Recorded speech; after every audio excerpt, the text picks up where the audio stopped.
চলো একসাথে করি, চলো একসাথে করি। প্রিয় উপস্থিতি, আমি আল্লামা শহীদ আল্লামা দেলোয়ার হোসেন সাঈদী রাহিমাহুল্লাহর একটি বক্তব্য দিয়েই আমি আমার কথা শুরু করতে চাচ্ছি।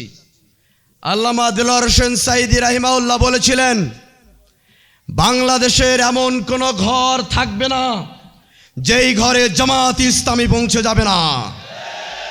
আজকে কি জামাত ইসলাম বাংলাদেশের প্রত্যেক ঘরে ঘরে পৌঁছে গেছে? এখন শুধু সময়ের বাকি, এই বাংলাদেশে কোরআনের রাজ কায়েম হবে। আল্লামা সাঈদী তাই বলেছিলেন, এই বাংলাদেশে এমন একদিন আসবে যেই দিন এই বাংলাদেশে কোরআনের রাজ কায়েম হবে। আগামী 12 তারিখ ভোট দেওয়ার মধ্য দিয়েই প্রমাণ করতে হবে এই বাংলাদেশ কোরআনের বাংলাদেশ, এই বাংলাদেশ ইসলামের বাংলাদেশ। প্রিয় ভাইয়েরা আমার, আজকে যারা আমাদেরকে ভয় দেখায়, তারা কোনো এক সময়ে রাষ্ট্র শাসন করেছিল।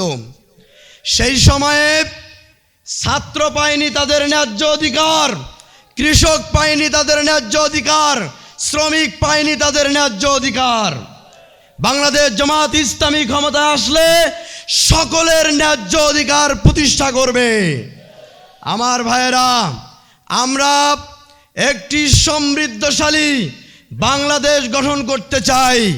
এই বাংলাদেশ কোনো নাস্তিক্যবাদী, কোনো ফ্যাসিবাদ আর এই বাংলাদেশের ঐক্যকে নষ্ট করতে পারবে না। প্রিয় ভাইয়েরা আমার, আমরা কিছুদিন আগে লক্ষ্য করেছি, এদেশের শহীদ শরীফ ওসমান হাদী তরুণ নেতাকে হত্যা করা হয়েছিল। ওসমান হাদীর মুখে একটা কথা ছিল, আমরা ইনসাফের বাংলাদেশ চাই।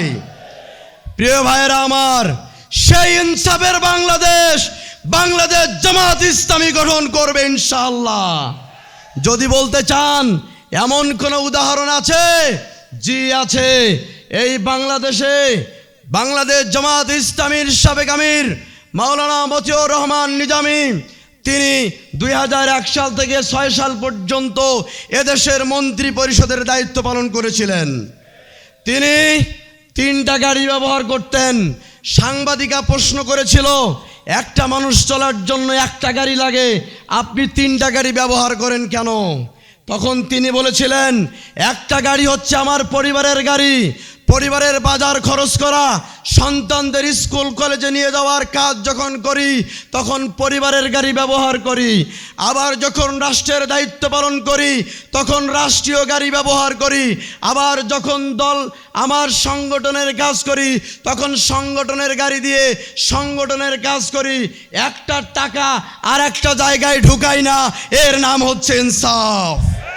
দাঁড়িপাল্লা মার্কায় ভোট দেবেন, অ্যাডভোকেট ফিরোজ হায়দার লাবলু ভাইকে ভোট দেবেন, আমরা ইনসাফের বাংলাদেশ আপনাদেরকে উপহার দেব।